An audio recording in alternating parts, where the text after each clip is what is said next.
Hey, call somebody and tell them that we're on the air, screaming loud and sparing none.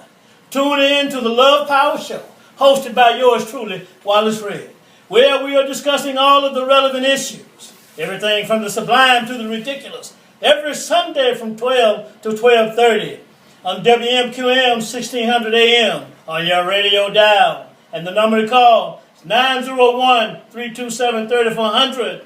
And also you can get on 2500-327-2500, because you know what? We have guest speakers who are interesting, exciting, fascinating, knowledgeable, and I might add, thought-provoking. And you may be a guest on the show.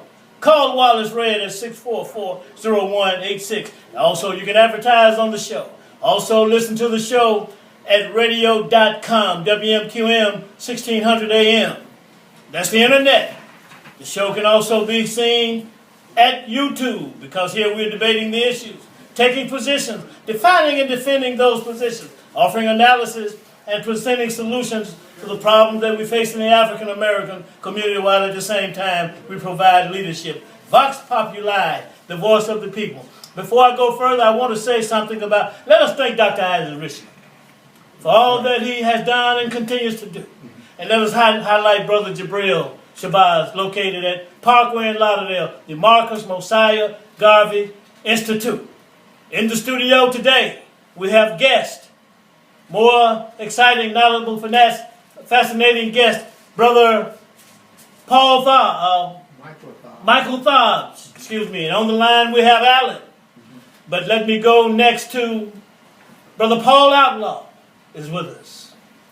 And as usual, Brother, Dr. Friend and Comrade Talut, El-Amin. Thank you. Today we're going to really mix it up. Is that right? We're going to talk about what black people want.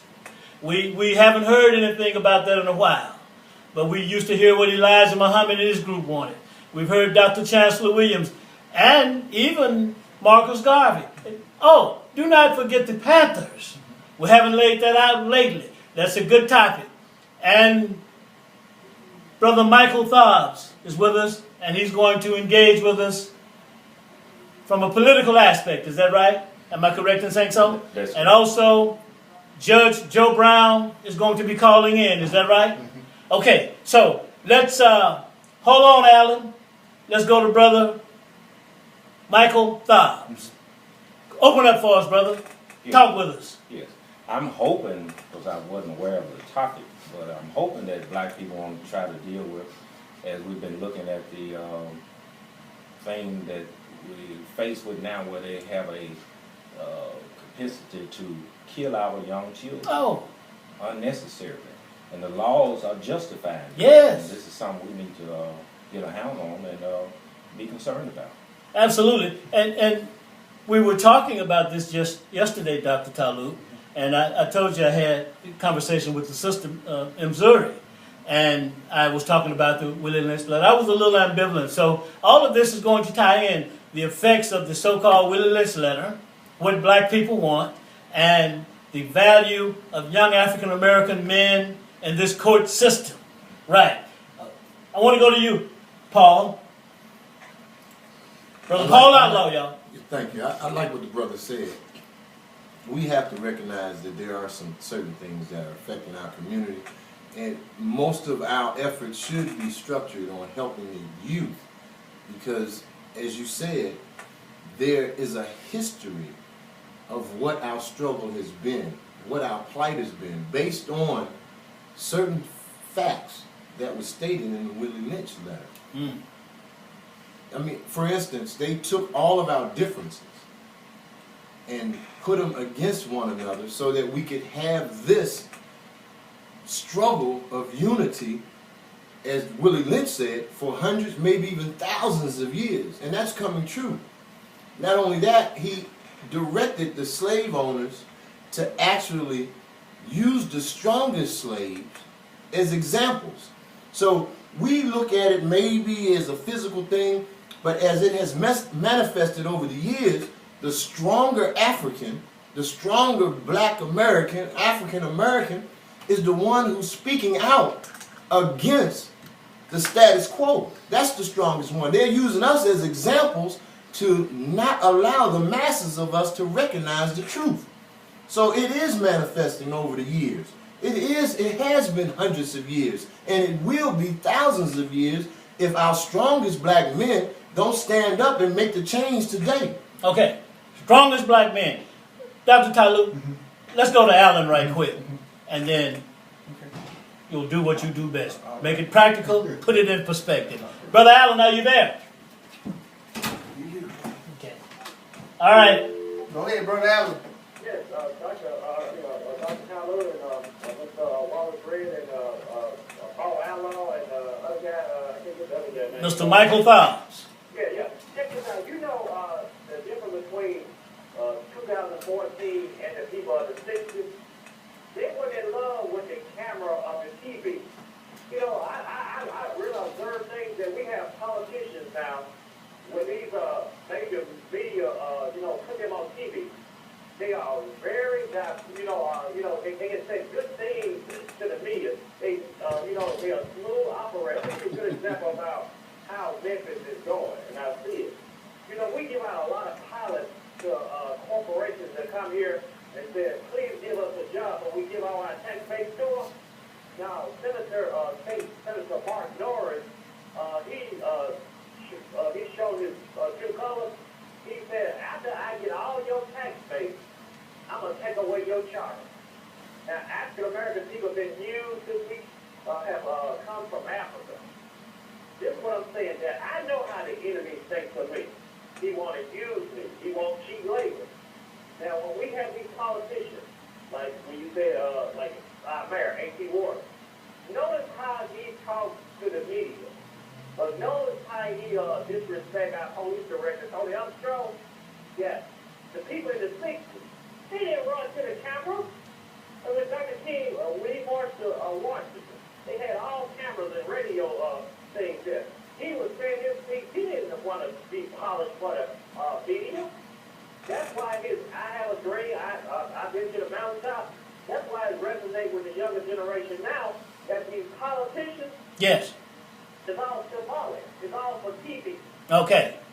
Okay, Alan, you're saying no substance there. No substance. Okay. That's right. Alan. No substance. Hey, Alan, thank you. You give Alan. millions of dollars Hey, Alan. to people that sell. Yes. You don't feel corporation. Hey, Alan. And they turn around and double cross you and say, this is going to charter. Okay, hear me. Okay, thanks for your call and comment. We're waiting for Judge Joe Brown to call in as well. Thank you, Alan. He gone. Give us a call next week. He gone. Dr. Talut. Okay, thank you, man. Yeah, our topic is what is it that black people want? Which is a very, very powerful question. And I haven't heard it answered in a long time. I mean, you have to go back centuries or decades to find what is it that we want.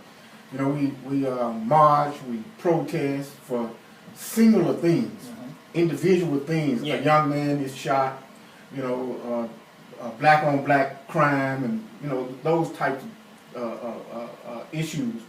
But generally, what is it that we want as a race of people?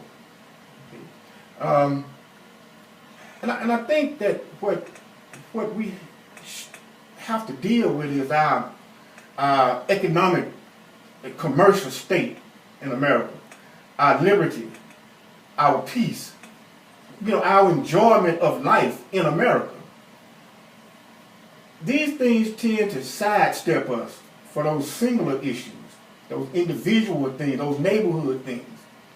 But we need to build on the fact that trade and commerce and the ability to educate ourselves as a people should be a mandate among us. We should all be centered around it. Our narratives should be built around those fundamental things that are human rights. But they're not. So how do we get there? Is the question. How do we get to the point where we all are thinking along the same lines about or regarding our human rights as Americans? As Michael just mentioned, we have several cases under the Stand Your Ground law that we're protesting and we're rallying up and all these types of things about. And that Caucasians have taken the liberty to shoot down young black boys who are defenseless, and in our opinion, for nothing, and then thereafter walk. Mhm. See, these issues here, that particular issue is an issue about criminal justice, about the laws that's on the books. But what about our commercial life? We get our commercial life straight, we can deal with all the other issues there are. Okay. So you are saying power, money is power, thereby enabling us to deal with the criminal justice system, politics, and whatever the case may be as African American. Brother Paul, I want to go to you. Oh, it's Mike. Brother Mike. Yeah, no problem. Brother Mike. I think I got it now. Yeah. Micheal Tharps. Right. Okay, I think I got it. You got it, bear with me. Yeah. And Brother. based on what Talut is saying, the problem is the laws are passed to 9 times out of 10 to allow somebody to do things to us that they normally wouldn't be able to do. Take for instance the voters' rights law. The biggest of it has been struck down. They changed the law to deal with our rights, to be able to legitimately vote.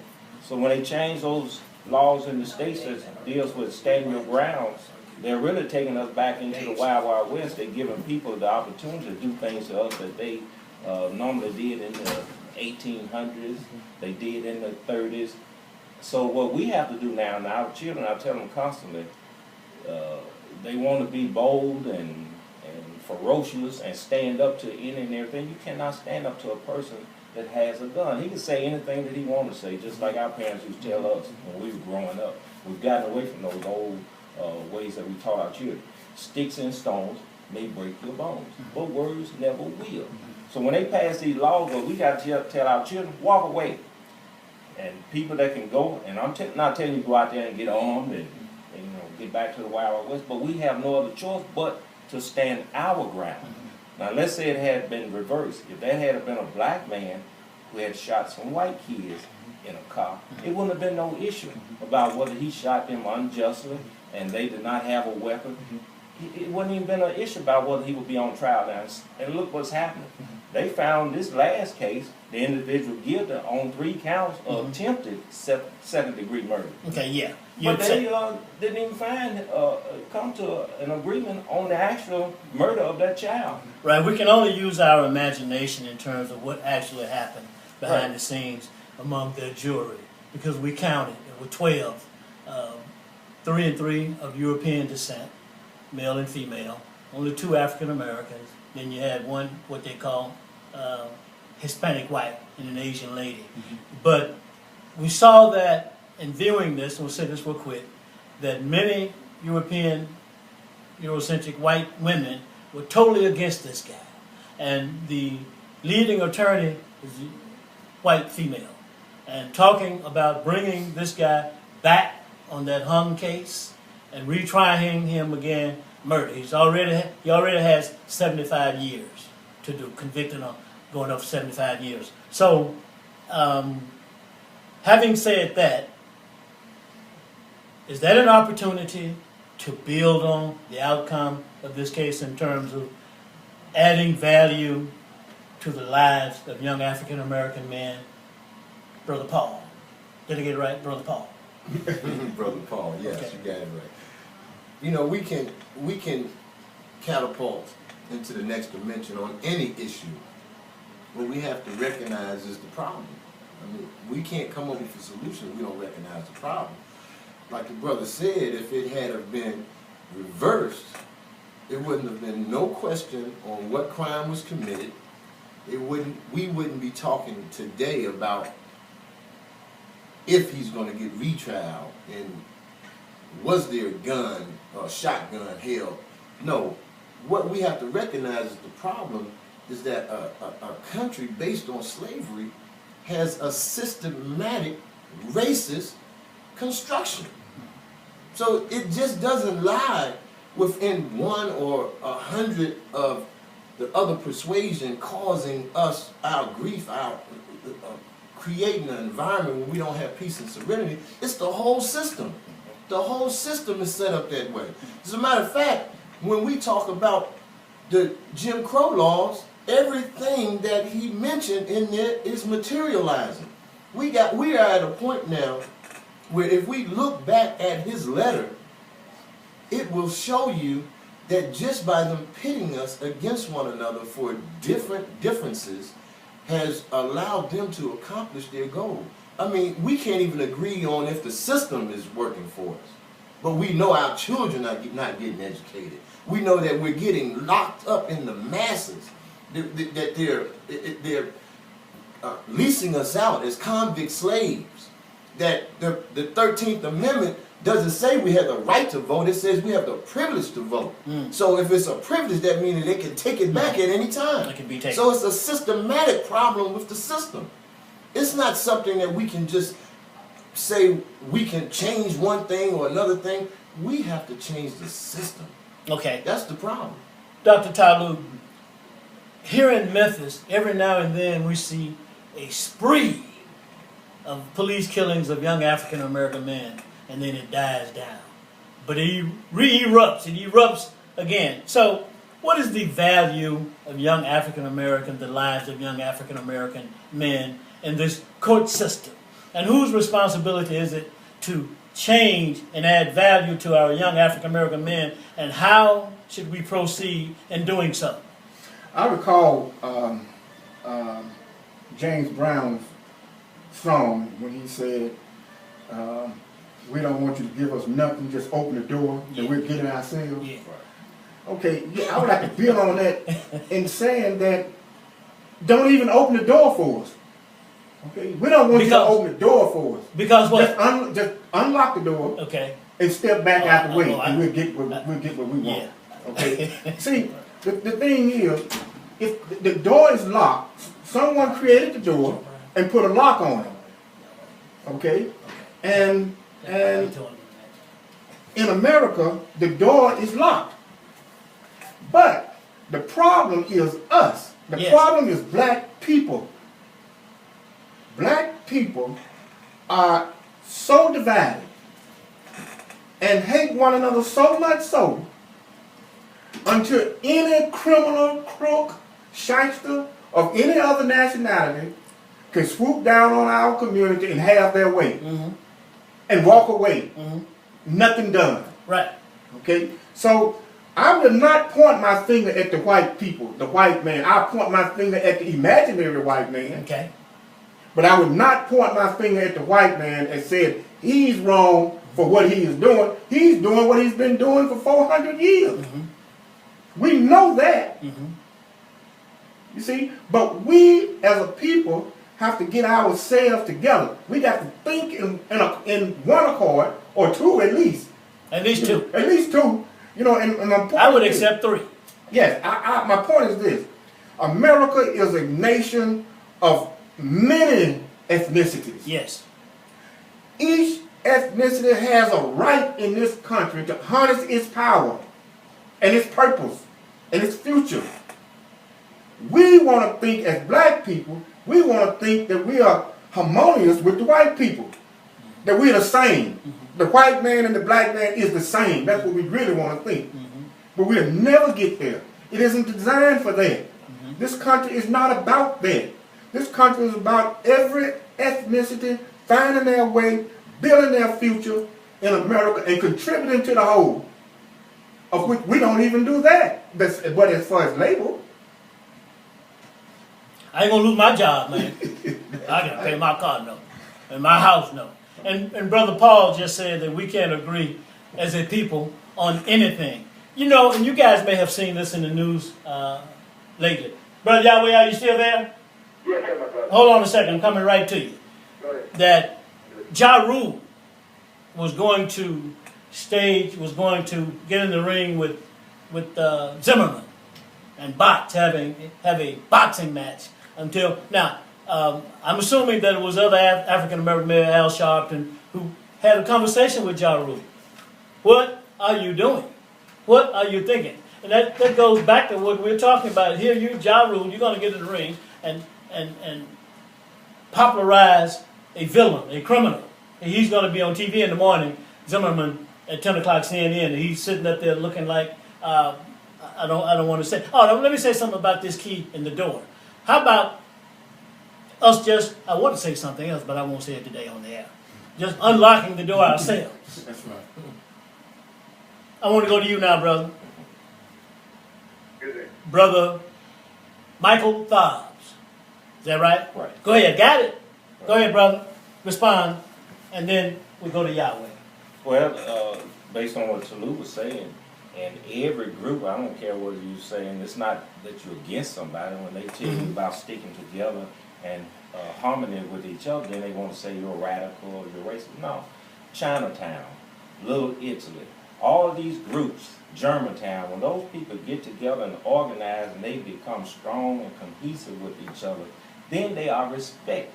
Then they respect their power, and their power is their economic base. Then you don't have to worry about whether the person, they're automatically designed like they do for all other groups. They'll design laws for you to help your community to thrive. As long as you remain divided, then there's an age-old premise, divide and conquer. Mm-hmm. Okay. Is it safe to say that the problem, the three of you, yes or no, then I'm going to go to Yahweh, the complexity of the problem lies within the people? Yes. I've said, Brother Paul? I would say yes. Yes. Yes, okay. Minister Yahweh, Yes, sir. come on in. We've got 6 minutes and we're trying to get Judge Joe Brown in. Come on in. Yeah, if I may, Take a couple of minutes. I'll be very quickly. Number one is, when we talk about the type of incident that relates to the killing of the young man and etc., it's nothing, it's nothing in comparison, and I didn't say importance, in comparison to those who are really in power, who in fact can have millions killed. African-American women killed 14 million. My mother was going to kill me because my father was a victim of violence and eviction. So we have to understand those that are manipulating from the higher level that get the greater results out of it. If you look on television now, you see that the black woman and they're pushing it, marrying other people because no longer will be needed for the African-American man to produce any children. At this point, only for a few that will be working on the roads and here in the forest and doing the garbage work and that kind of stuff as it relates to the coming changing paradigm. If I may say this very quickly, and I think we may find an answer to our problem if we begin to take a serious look at what I'm about to say. The question is, God for the certain black people, and I'd like to thank the young man who called in and raised that question. Okay. We will be dealing with that question this coming Wednesday night at the Memphis Kwanzaa International at 1549 Elvis Presley, because it's a very important question that must be answered. Okay. Okay. So thank you. Minister Yahweh, thank you for your comment, and we will be there on Wednesday. Brother Paul, Please come, everybody. yeah, and yours truly, I will be moderating. All right, thank you, Minister Yahweh.